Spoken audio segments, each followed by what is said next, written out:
Boa noite, pessoal. Como a gente já, enfim, como a gente já tinha prometido, a gente vai ter sempre uma live nas sextas-feiras, 17 horas no Brasil. E eu estou muito contente com isso, porque é muito melhor assim do que ter um que já que grava e edita com alguns dias, né, de atraso. É muito mais legal. Isso, inclusive, a gente vai ter. Como vai, Felipe? Tudo E bem? aí, Jéssica, bom estar E, contigo. inclusive, a gente vai ter aqui, vai ser muito mais interativo. Eu estou realmente muito contente, muito feliz, porque eu gosto dessa interação, né?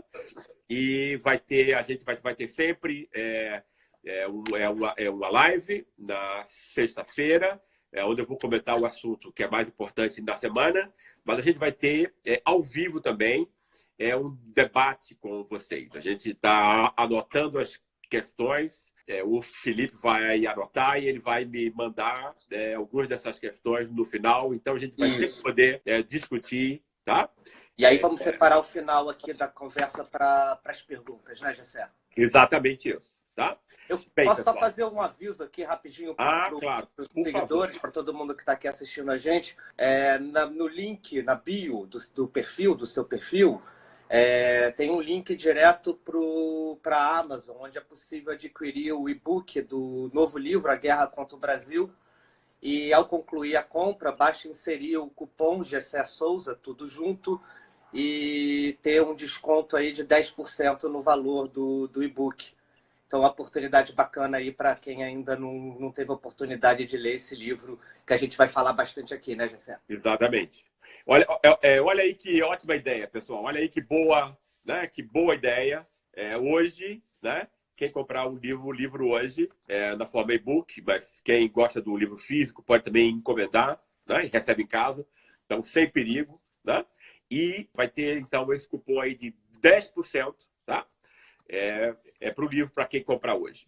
Então, isso é muito legal, fico muito contente. O nosso assunto hoje, pessoal, como não poderia deixar de ser, é o coronavírus, né? Que era, aliás, um tema que eu já gostaria de ter tocado no outro filme, mas a gente não pôde mandar para o Brasil, enfim, porque está tudo muito lotado, né? Então, essa estratégia de ter uma live é muito melhor. Eu acho que a questão principal, pessoal, que a gente deve analisar nisso, que é uma pandemia que está, enfim, que está deixando o planeta inteiro, né, de cabelo em pé, né? E os últimos casos que têm acontecido em todos os países estão mostrando que aquela antiga tendência de achar que só os mais velhos morrem, né? Isso é cada vez menos verdade, porque esse vírus tem mutações, né? Em vários países escandinavos, no Brasil mesmo, na França, nos Estados Unidos, tem uma morte, quer dizer, de pessoas de todas as idades, inclusive adolescentes, jovens, saudáveis, etc. Né? Então a gente está aqui num período histórico extremamente preocupante. Então a gente tem que debater essa questão com muita responsabilidade. Eu acho que o ponto que é mais importante para iniciar é a questão da relação entre vida e dinheiro, né? Quer dizer, muita gente fala, não, mas a gente tem que manter as duas coisas. É claro que você tem que manter as duas coisas, né? Mas a vida não é assim. A vida é complexa e ela exige decisões, ela é contraditória, conflituosa, né? E esses conflitos acontecem sempre, né? Para resolver conflito, a gente tem que ter muito claro na cabeça, né, quais são as coisas que estão acima, as coisas são mais importantes, das coisas que são menos importantes. A gente não se comporta, né, de modo racional, né? E, obviamente, numa relação entre vida e dinheiro, não é isso? A questão, o que os países estão fazendo, ou seja, o que a China fez, o que a Europa está fazendo, a Itália, inclusive, teve, enfim, não foi muito firme nessa sua decisão no começo e pagou caríssimo por conta disso, né? A França, a Alemanha, os países escandinavos, a Espanha, etc., todos estão pondo, né, a questão da vida e da preservação da saúde como um valor social mais alto, né? Isso pode ser, inclusive, um processo de aprendizado, né? Porque o capitalismo sempre tende a pôr o dinheiro como acima de tudo. Né? E foram lutas políticas, sofrimento, certo? Que conseguiram tirar saúde e educação disso no pós-guerra, né?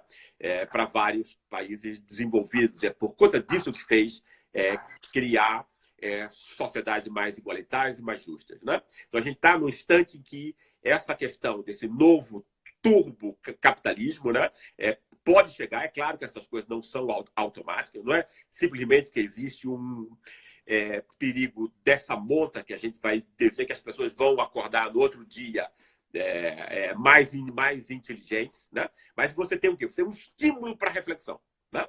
Um estímulo para reflexão e um estímulo para o aprendizado, não só individual, mas o aprendizado da sociedade como um todo. Né? Um aprendizado, portanto, societário. Né? Tem forças, obviamente, que estão caminhando contra isso. Né? Os Estados Unidos, que têm tido um comportamento muito ambíguo, né? Mas o pior de todos, inclusive em todos os jornais do mundo, eu estou cobrindo isso agora, né? Em todos os jornais do mundo, Bolsonaro é tido como, enfim, o grande maluco, né? Do planeta e que está pondo, né? De modo absolutamente irresponsável, toda a sociedade brasileira em perigo. Né? E aí a gente tem, junto com ele, quer dizer, a gente tem uma parcela dos empresários, né? Ainda bem que não são todos eles, mas você tem aí o dono do Girafas com declarações absurdas, o dono do Madeiro com coisas, né? Quer dizer, também absurdas, o dono da Havan, que a gente já conhece, de outras, enfim, de outros carnavais, né? O presidente do Banco do Brasil deu uma declaração que é muito, ou seja, essa turma que o Bolsonaro montou ao redor dele, né? Que mostra muito que tipo de gente né? Que o cara disse que a vida não é um valor infinito. Olha que coisa incrível, né? Se a vida não é um valor infinito, o que é? Né? Não é isso? Né? Quer dizer, obviamente, para ele o que tem um valor infinito é o dinheiro. Né? É o lucro em cima da saúde, da miséria e da dor alheia. Né? E isso tem a ver, pessoal, ou seja, tanto Bolsonaro quanto com essa parte do empresariado, essa parte da elite brasileira, o que é que a gente tem aí? A gente tem uma confirmação, inclusive de teses, que eu desenvolvi em outros livros, como, por exemplo, A Elite do Atraso, né?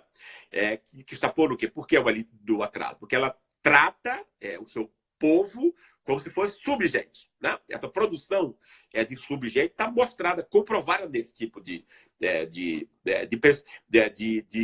argumento e de ideias que são ditos, né, à luz do dia. Os caras vão para a imprensa dizer isso e tal. Né? Não, quer dizer, não tem nem vergonha. Né? Isso não acontece em nenhum outro lugar. Isso acontece no Brasil. Né?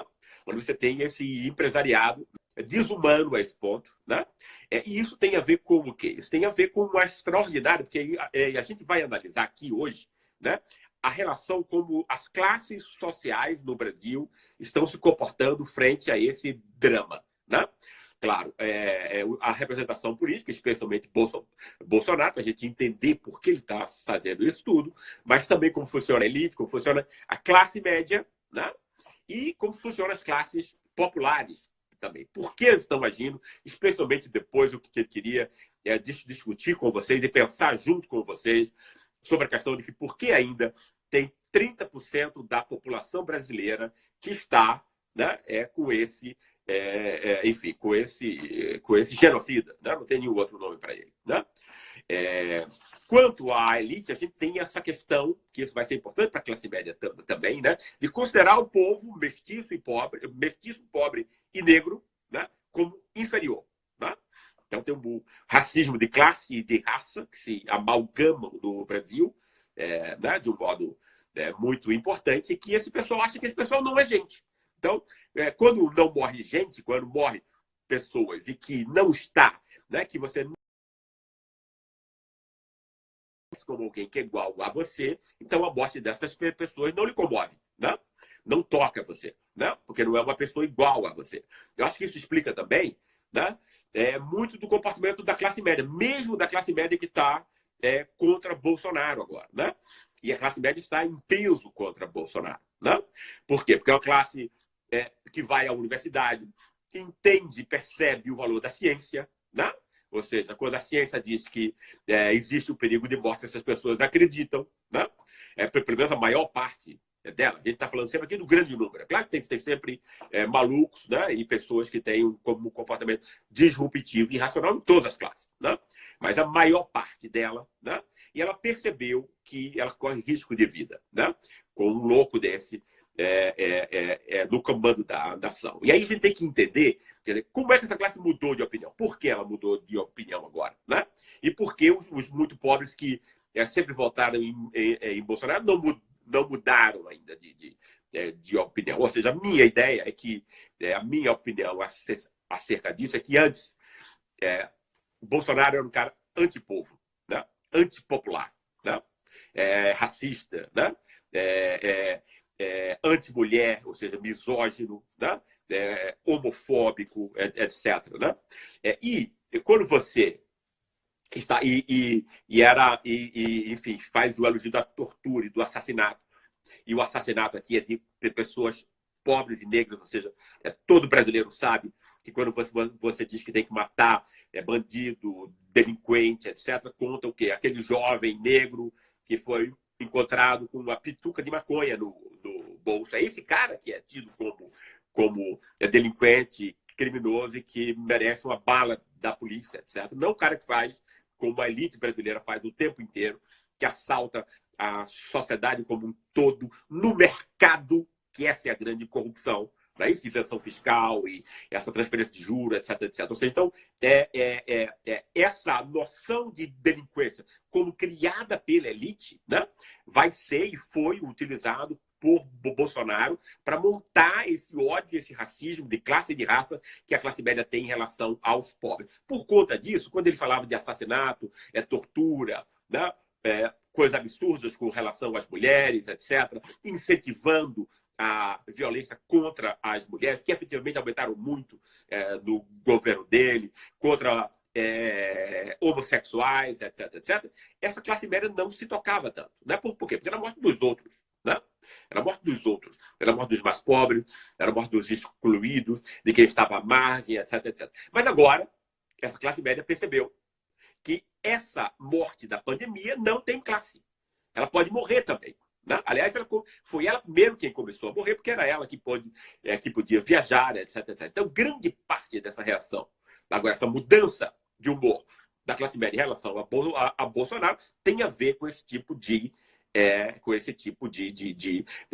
questão. Ou seja, agora a água está subindo, né, aqui da própria classe média. Né? Então, isso explica muito o que está acontecendo agora por classe, que é isso o nosso tema hoje dessa live. Né? Agora, é muito interessante, pessoal, a gente compreender também por que os setores populares, ou seja, os pobres, né, foram divididos. Uma parte votou no PT e era a parte que votava em conjunto, né? Quase que completamente em partidos populares antes. O que foi que aconteceu? Quem é esse eleitor mais pobre de Bolsonaro que diga o que ele diga, né? Quer dizer, que diga as barbaridades que esse sujeito diz, que é uma coisa que dá uma raiva e uma mistura é quase inacreditável as coisas que esse sujeito diz, e ele não perde apoio nesses setores populares. Essa é uma questão importante para que a gente reflita. Ora, a minha ideia quanto a isso é o quê? Ora, esse público de Bolsonaro é quase sempre um público do pobre remediado. Né? É claro que tem novo, é claro que tem gente muito pobre, negra, que vive em comunidades que vota também em Bolsonaro. Né? Mas a sua grande maioria é o eleitor que, como as pesquisas montaram, que ganha entre 2 a 5 salários mínimos. Quem ganha entre 2 e 5 salários mínimos, né? Entre 2, é pobre, não é classe média, não, no seu sentido verdadeiro, mas é um pobre remediado. Né? Acima dos mais pobres, que são negros, quase todos. Né? 90% dos muito pobres são negros. Então, tem o racismo também, né? Tanto de raça quanto de classe. Os dois se amalgamam também nas classes populares. E quem é esse pobre remediado? Ele é muitas vezes branco ou mestiço, mas enfim, se acha branco, etc. Né? Tem os negros também, claro, que se identificam com... são os capitães do mato de hoje em dia, que se identificam com o opressor, né? Isso é muito comum, não é isso? Mas ele é quase sempre branco, que é o que eu chamo desse lixo branco, né? Lixo branco por quê? Porque ele não tem, isso vai determinar o comportamento dele, né? O lixo branco é aquele cara que é branco, entre nós, né? Como o próprio Bolsonaro e a sua família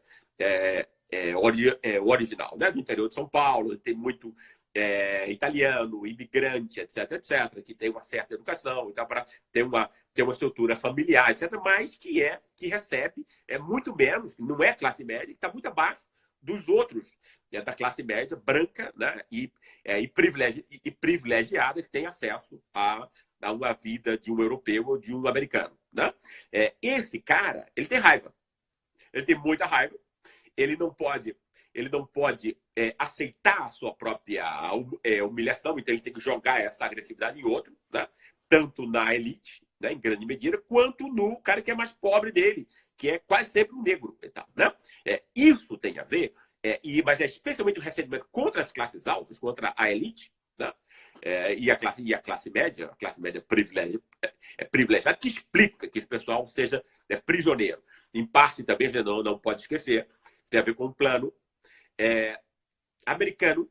E aí eu quero fazer aqui, pessoal, quer dizer, eu fiquei nesse último ano estudando essa extrema-direita americana, não tem nada do que Bolsonaro diga que seja da cabeça dele, muito menos lá da cabeça oca dos filhos dele. Esse cara não tem nenhuma ideia própria e tudo. Tudo que Bolsonaro e a família faz tem a ver com um estratagema, né? Um projeto político, né? Ditado pela extrema-direita americana. Muito especialmente hoje em dia, Bannon, né?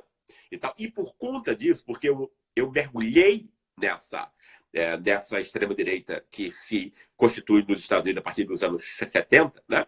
Para montar esse livro, explicar que tudo, por que o comportamento de Bolsonaro, né? É o que é. É isso que a gente precisa entender. E não a gente não compreende nada se a gente imaginar que sai da cabeça dele, né? Que sai do grupo dele, que é do partido dele, etc, etc. A gente não vai compreender porque isso está acontecendo. Então é importante conhecer o projeto político dessa extrema-direita americana, especialmente na sua versão de Bannon e de Trump, e por conta disso eu fiz esse livro. E eu ficaria muito contente de poder debater o livro com quem leu o livro. Então, ótimo, vocês podem aproveitar esse desconto de 10% que vai ter, etc., para o e-book, ou até o mesmo o livro, o livro físico, para quem gosta do livro, por exemplo, como eu mesmo, né? Essa relação é tão importante por quê, pessoal? Porque Bolsonaro ele vai mimetizar, ele vai reproduzir, né? À perfeição, né? Os preconceitos e os ressentimentos dessa classe, que eu estou chamando aqui de lixo branco. Lixo branco, isso é um conceito clássico nos estudos sociais para designar o branco do sul dos Estados Unidos, né? Que é mais pobre, mais racista, mais preconceituoso. Por que mais pobre? Porque tem menos privilégio, porque se vê como inferior ao branco do norte. Ele é o mais racista contra os negros, né? Por exemplo, do sul. Isso vai montar, né, uma espécie de uma análise psicossocial desse tipo de gente. A gente tem um lixo branco no Brasil, que é esse cara que segue Bolsonaro, que pode ser negro também, quando ele se identifica com quem o oprime, obviamente, né? Mas em grande medida esse lixo branco. Se a gente analisa, e eu li muita entrevista, enfim, adentrei empiricamente nessa questão, né? E Bolsonaro, então, ele mimetiza, ou seja, ele imita, ele é um lixo branco, né? É um cara ressentido, preconceituoso, diz bobagens, não tem vergonha de dizer as bobagens que diz, etc. Então, ele empodera. Não é que ele vai dar dinheiro a essas pessoas e tal, né? Ele vai empoderar emocionalmente essas pessoas. Essas pessoas vão se sentir representadas, né, por esse maluco, né? Entende? Isso é para mim o que dá uma explicação dessas pessoas até agora, né? Porque elas têm o quê também, né? Isso é um ponto extremamente importante. Elas têm raiva e ressentimento da ciência. né? Ao contrário da classe média, não são pessoas que reconhecem a autoridade científica. Por quê? Por várias razões. Primeiro, porque não estiveram na universidade quase sempre, tal, né? Quer dizer, não tiveram acesso favorável à ciência, etc, etc. E também a gente tem que compreender isso, né? São pessoas que foram excluídas, humilhadas, oprimidas a vida inteira por pessoas da classe média alta que tinham conhecimento como grande capital para humilhar, para calar a boca, para rir, etc., dessas pessoas. Esse ressentimento fica guardado, né? Essas pessoas agora estão achando que é o instante delas, de dar o troco, né? E agora, como isso é assistência médica, os especialistas sanitários, a ciência, né? Dizendo que você deve se recolher e ter cuidado dessas pessoas, né? Dentro da cabeça delas, sem refletir, né? Encaram isso também como Bolsonaro, como uma ocasião, né? De se rebelar contra essa ciência. É claro que é uma loucura, né? É claro que é uma loucura, é um tiro no pé, né? Mas nós, seres humanos, somos, né?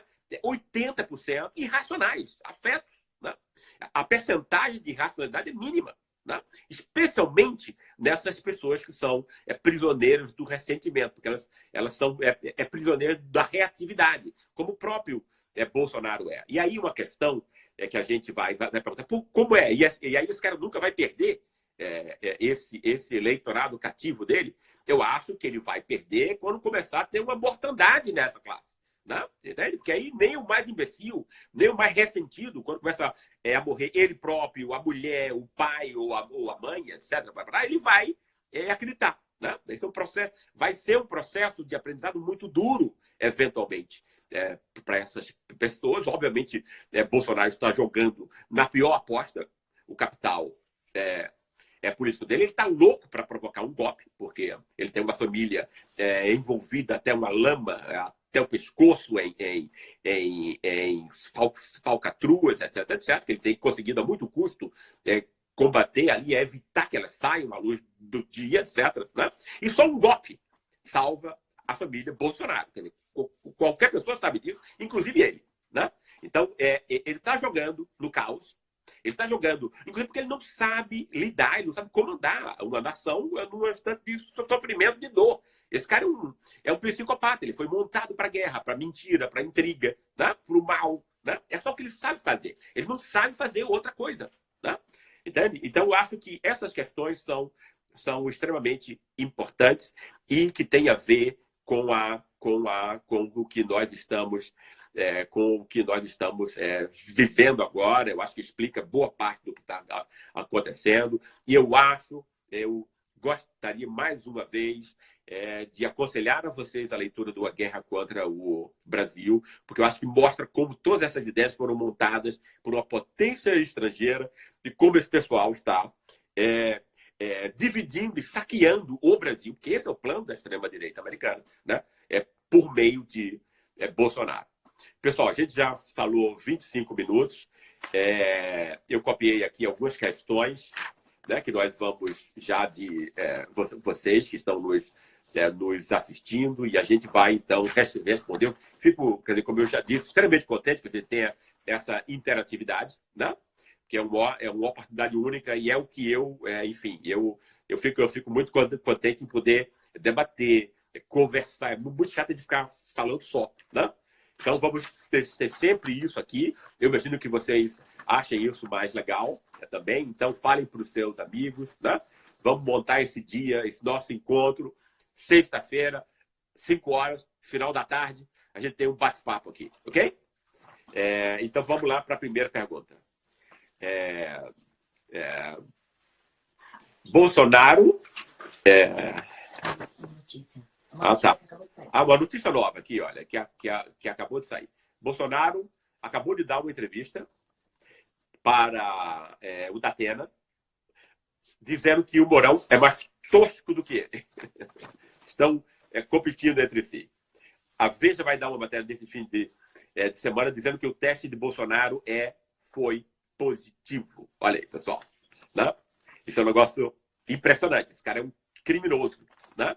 ele sabendo que estava positivo, né? Ou seja, que ele estava transmitindo a doença, ele se encontrou com seus próprios seguidores. E veja o que veja o alcance da demência, da maldade, da perversidade desse sujeito. É uma coisa incrível. Pelo menos, para mim, eu nunca vi ninguém pior na vida. Eu nunca conheci. Nem figura histórica, né? Nem seres humanos, né? Que viveram em outras épocas, etc. Né? É impressionante. Né? E a frase, né? Se alguém vai morrer, eu lamento. Né? Ou seja, que mostra esse completo descaso pela vida, pelo outro, a completa falta de empatia, né? etc. Né? Vamos ver aqui, eu acho que tem novas questões. Vamos ver. Eu acho que a gente já pode entrar aqui, Felipe, com as questões do pessoal.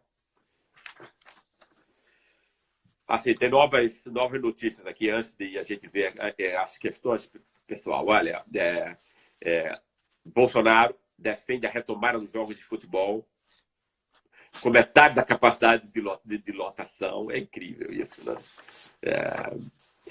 Faz um paralelo com a Itália, né? Que é absolutamente descabido, porque a Itália aprendeu o que tem que fazer.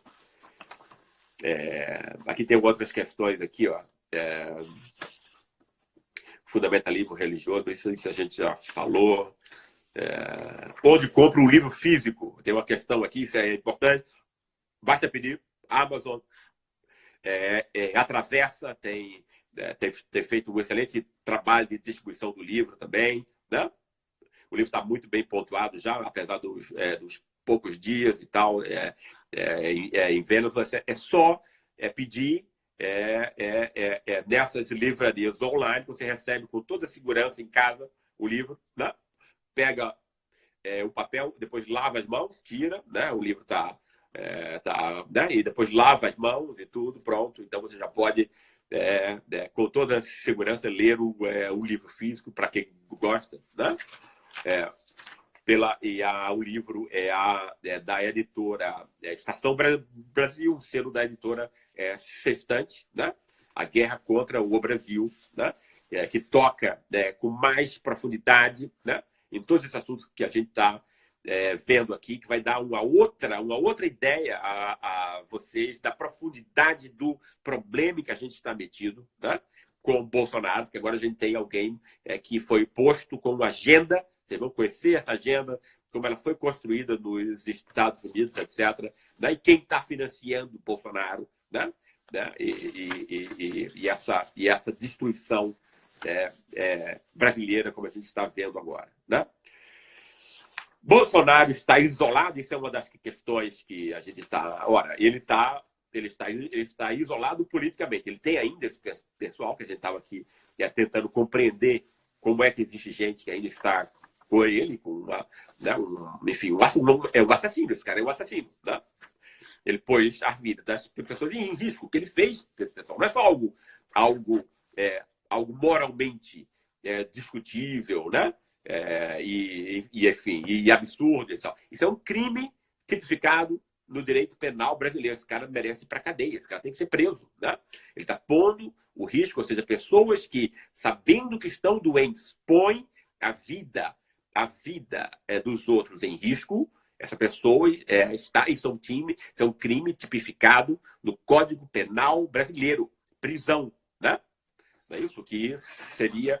E ele pôs a vida de muitas pessoas, inclusive pessoas que o seguem. É impressionante isso, né? E aí eu acho agora, pessoal, a gente poderia, Felipe, pegar algumas... não vai ter, né?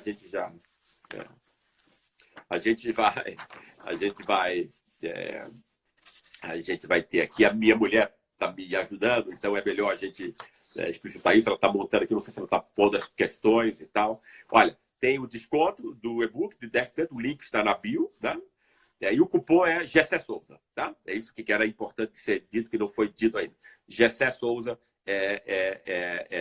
escrito sem o espaço entre Gessé e Souza, né? Gessé Souza junto, tá? Basta pôr esse cupom, você recebe você recebe você recebe o seu livro em casa, né? Eu vou olhar aqui, eu não sei se o Felipe já está a postos, para que a gente possa fazer uma rodada de questões, Felipe. Não sei se você está anotando. O Felipe está sem... Ah, tá. O Felipe está sem a internet. Então, eu próprio vou ver aqui algumas questões. Essa é uma outra notícia. Tá. Bem, vamos ver aqui as questões do pessoal. Vamos deixar a notícia de lado agora. Pessoas enviaram uma solicitação, visualizar... Não, né? Tá. Peraí, como é que ele faz aqui? Deixa eu ver aqui. Vamos lá, deixa eu ver se tem algumas questões aqui. Nada acontece com esse Bozo e família. Não me admira, porque as instituições do país, principalmente a justiça, Eu posso fazer estão uma todas... pergunta? Claro. Faça aí, me ajuda. O senhor poderia explanar mais sobre o conceito de racismo de classe? Ótimo. Com a ajuda aqui da minha mulher, né? Porque é melhor, senão a gente vai confundir as duas coisas. Ou seja, tem uma questão aqui de um dos nossos amigos internautas perguntando o que é racismo de classe, é isso? É isso, para explicar melhor sobre o racismo de classe, na medida que o grupo identificado como lixo branco não é inferiorizado pelo viés racial. Tá. Muito interessante essa questão. Olha aí. Uma questão muito inteligente. Como é que a gente vai encontrar? Como é que a gente vai compreender esse racismo de classe se esse lixo branco não vai ser, ou seja, não vai ser inferiorizado, não se sente inferiorizado pelo viés racial? Como é que é? Então, a questão como é que existe esse racismo de classe? Isso é uma coisa extremamente importante para a gente compreender, pessoal. A questão mais importante para a gente entender como funciona o racismo de classe, porque é a parte que é invisível, é a gente compreender que o único capital que vai separar as pessoas entre melhores, mais ricas, privilegiadas e não, né? As pessoas que são mais pobres, etc., não é apenas o dinheiro. Ou seja, não é apenas o capital econômico. O capital econômico, pessoal, quem tem de verdade, né? De verdade, para reproduzir, para explorar todos os outros, é a pequena elite, né? Que vai comprar títulos da dívida pública, e aí o nosso imposto pago por mim, por cada um de vocês, vai ser usado, né? Em vez de ser usado na educação, na saúde, que ele tanto precisa agora, vai ser usado para pagar esse pessoal, né? Encher o bolso deles, né? Com a taxa de juros que continua sendo absurda, né? 300 e tantos % do cartão, os bancos aumentaram os juros, ou seja, esse pessoal da elite é quem rouba, né? Essa corrupção feita com juros do Banco Central, etc., né? E que a imprensa e intelectuais da elite, né? Montaram a ideia de que a corrupção fica no Estado apenas. Ou seja, a única coisa, como toda mentira tem que ter um grão de verdade, o único grão de verdade dessa mentira é que se rouba também do Estado, né? Aquelas malas né, que foram mostradas nos filmes com Aécio, com Temer, etc. Mas quem manda nesse roubo também no Estado é essa elite, né? Essa elite de grandes empresários, né? grandes proprietários de terra, etc. Mas essa não é o único capital que vai montar o racismo de classe, né?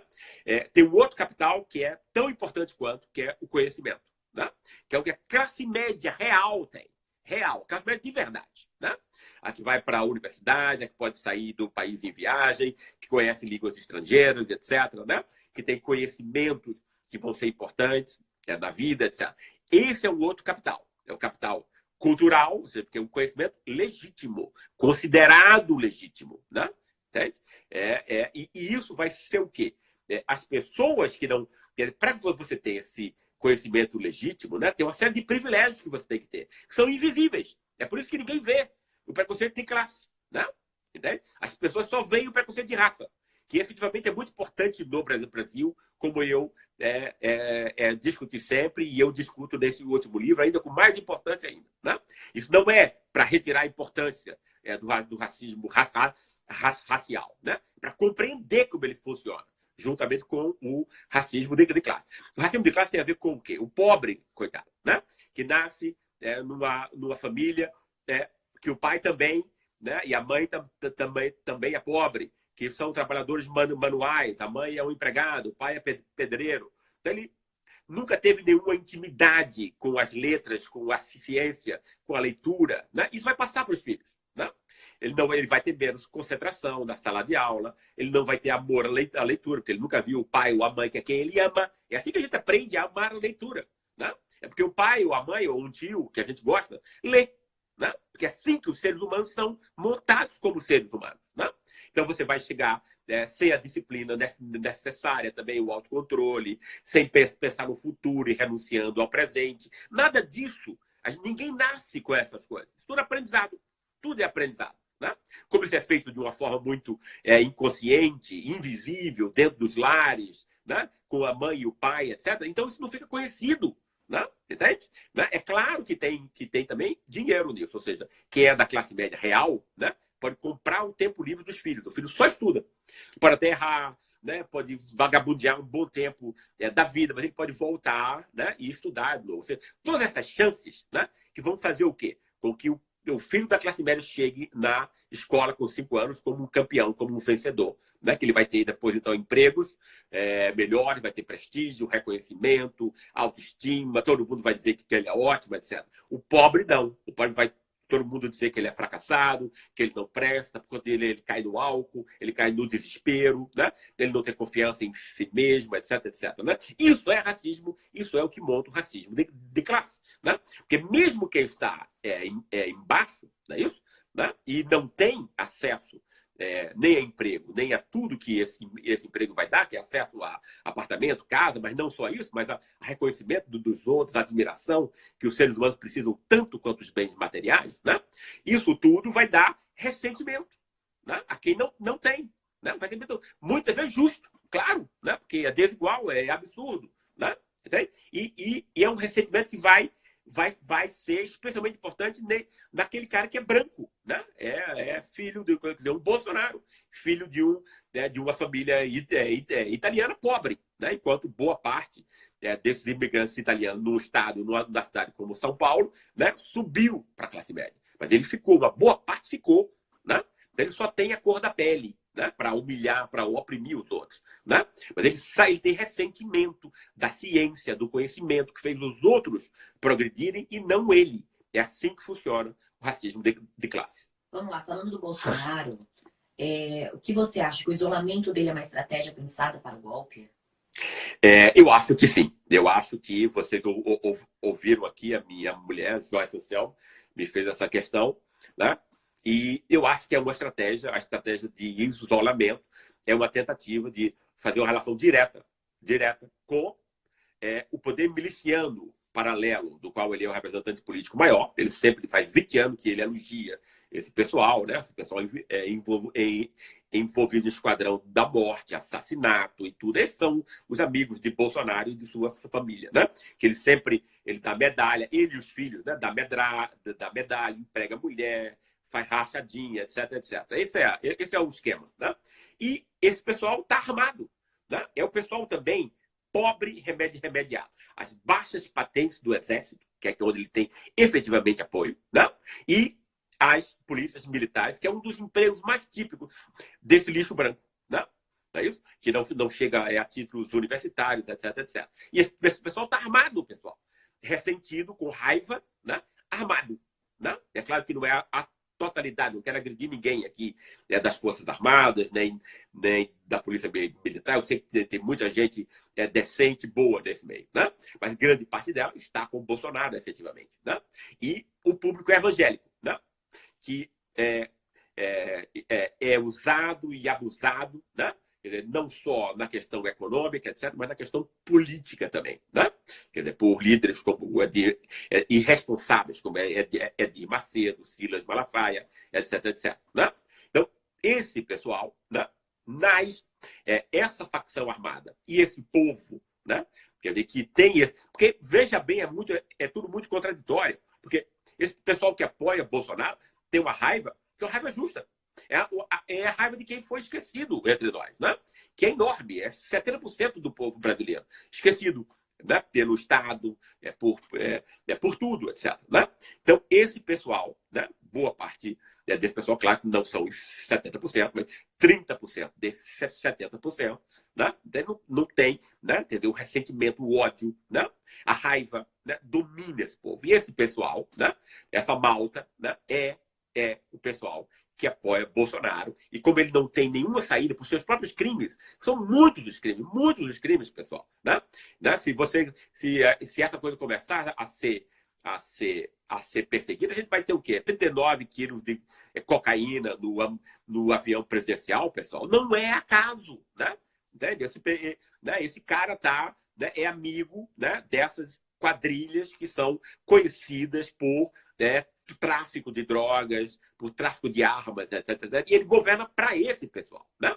Ele faz o seguinte: dá a parte de cima para o Guedes, que vai ser o teste de ferro dos empresários escravocratas que nós temos, né? E na parte de baixo ele está alimentando a milícia, que também vive, né, da destruição do Estado, do tecido social, para explorar os pobres, vender serviços encarecidos, né, e matar a gente, né, porque é isso que esse pessoal faz. Né?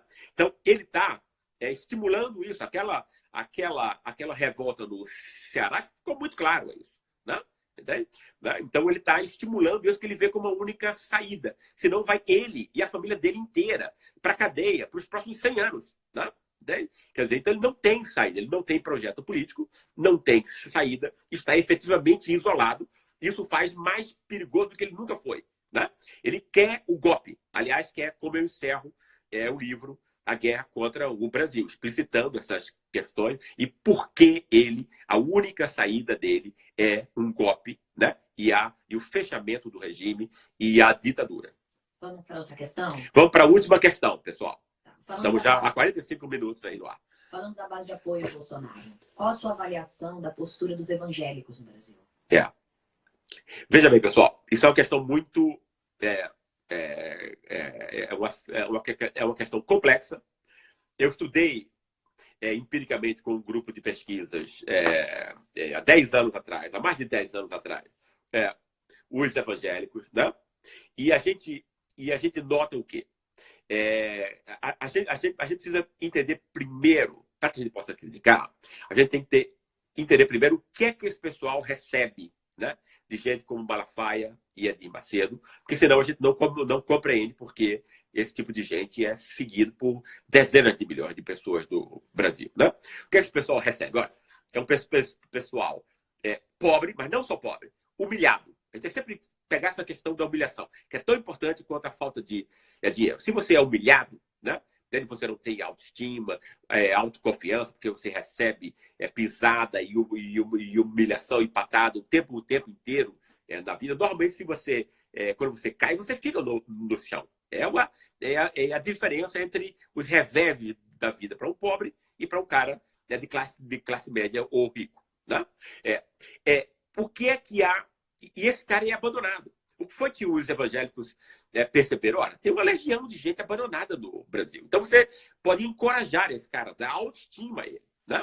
E se você dá um mínimo de autoestima, esse cara deixa de beber. Né? Se ele deixa de beber e você cria também uma solidariedade interna dentro das igrejas, em que um oferece emprego para o outro, um compra produto da firma do outro e tal. Então você começa a reconstituir minimamente a vida econômica dessas pessoas. Se ficasse aí, seria um grande bem. Mas esses caras não querem isso. Eles querem explorar economicamente, né?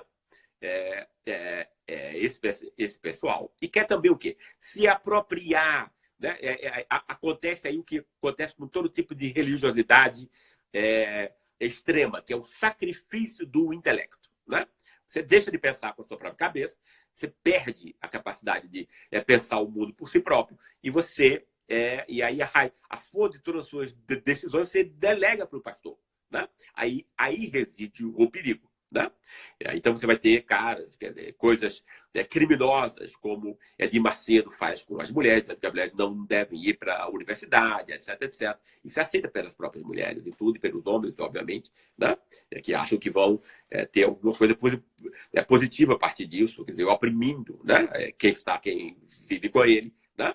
Essa masculinidade tóxica, né? De oprimir a mulher. Né? E você tem o quê? Você tem aí a apropriação da capacidade política. Então, esses caras estão dominando a cabeça dessas pessoas, ligadas, obviamente, a esse plano americano de criar bolhas inexpugnáveis, né, de mentira e fake news. Né? Isso é um projeto, que é outro tema que eu discuto no livro. Por conta disso, eu estou pedindo a vocês, né, para que a gente possa debater esse livro, porque é um debate importante para a sociedade brasileira agora. Né? Esse livro, A Guerra contra o Brasil, ele explica tudo o que está acontecendo no Brasil agora, porque isso é um projeto estranho, isso é um projeto estrangeiro, pessoal. Né? É claro que está, enfim, está se utilizando de toda uma base que já existia aqui, né? Mas é um projeto estrangeiro. Ou seja, você tem aí o quê? Você tem todo o aparato militar e informático americano, né? Substituindo, ou seja, como uma forma de influenciar a vida política de países considerados periféricos pelos Estados Unidos. Né? Como você não pode tirar o voto das pessoas, você tem que viciar esse voto. Né? Criar bolhas de WhatsApp, cheio de mentira, desavergonhadamente mentirosas e tudo. Essas pessoas são bombardeadas com isso, elas não têm outro material de defesa. Uma coisa boa que está acontecendo, porque o mundo é cheio de contradição, né, é que a imprensa agora está assumindo o papel.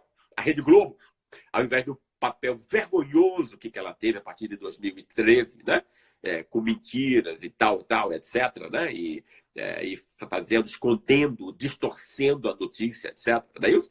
Né, quer dizer, atacando a presunção de inocência, etc. Mas agora ela viu a bobagem que fez e tal, e tá informando melhor. Né? Então, essa imprensa que antes era tão covarde, né? Ela agora está voltando a desempenhar um papel, ganhando um pouco de credibilidade. Tem muitas variáveis em jogo, né? Entende? E eu acho que esse instante vai ser muito importante para definir o Brasil e o seu futuro.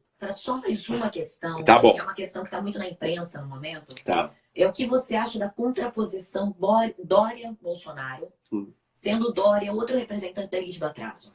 Ótima questão. E depois a gente finaliza.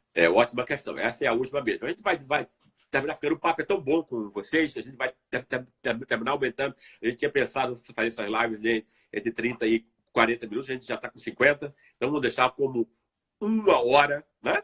A primeira meia hora eu falo, a outra meia hora a gente tem esse bate-papo que é muito legal aqui com vocês. Olha, qual é a diferença entre Dória e Bolsonaro? Ninguém é pior do que Bolsonaro. Não existe nada pior do que Bolsonaro. Bolsonaro é o caos, não tem nenhuma responsabilidade, né? Ele só quer se salvar agora dos crimes, né, cometidos por ele, pela sua família inteira, e ele quer garantir um poder, né, do modo como ele gosta. Qual é o poder que Bolsonaro gosta? Um poder violento, que oprime, que tortura, né, de um exibicionista narcísico e psicopata como ele. Né? Dória é um cara que pensa com a cabeça da elite atrasada brasileira, vê o próprio povo como inimigo. Né? Não consegue perceber que dar chances ao povo é bom para todo mundo. Né? Não é isso? Você garantir salários decentes para todas as pessoas, isso é possível entre nós, já foi mostrado que é possível. Né? Todo mundo ganha com isso. Né? Ele representa essa elite retrógrada que quer só tirar dinheiro, oprimir, explorar. E por conta disso é uma pessoa detestável, é um político detestável. Né? Então, agora, é diferente de Bolsonaro. Né? E não chega ao grau de loucura como ele está mostrando agora. Quer dizer, mesmo um cara como o Dória, que é um cara perverso e mau, como a elite brasileira em grande parte ou seja, que jogava água, não me esqueço nunca disso, quem é que esquece disso? Água gelada nos moradores de rua de São Paulo no inverno.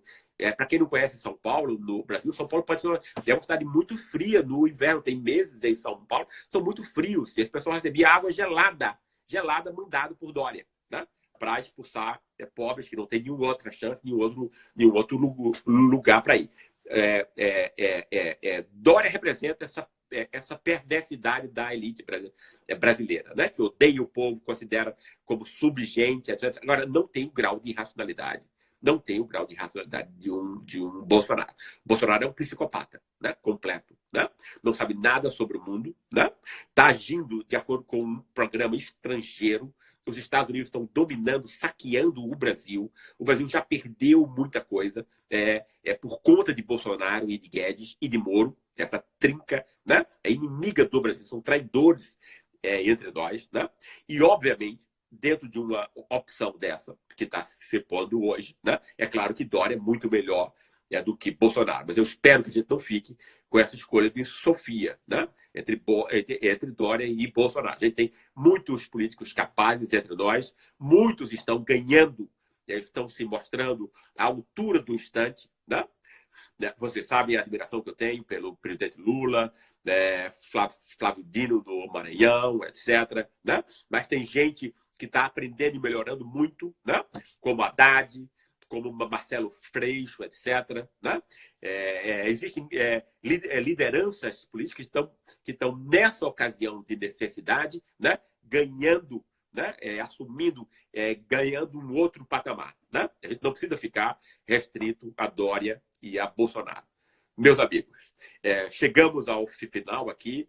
É um imenso prazer conversar com vocês ao vivo. A gente vai sempre fazer assim, desse modo, ao vivo, que é bom. E não esqueçam essa promoção que a Livraria Sextante está fazendo especialmente para vocês hoje. Né? Comprem o livro que vocês não vão se arrepender, né? Ou no formato e-book, ou no físico, para quem preferir, porque tem um aprofundamento, né? De todas essas questões que nós discutimos hoje. Um grande abraço.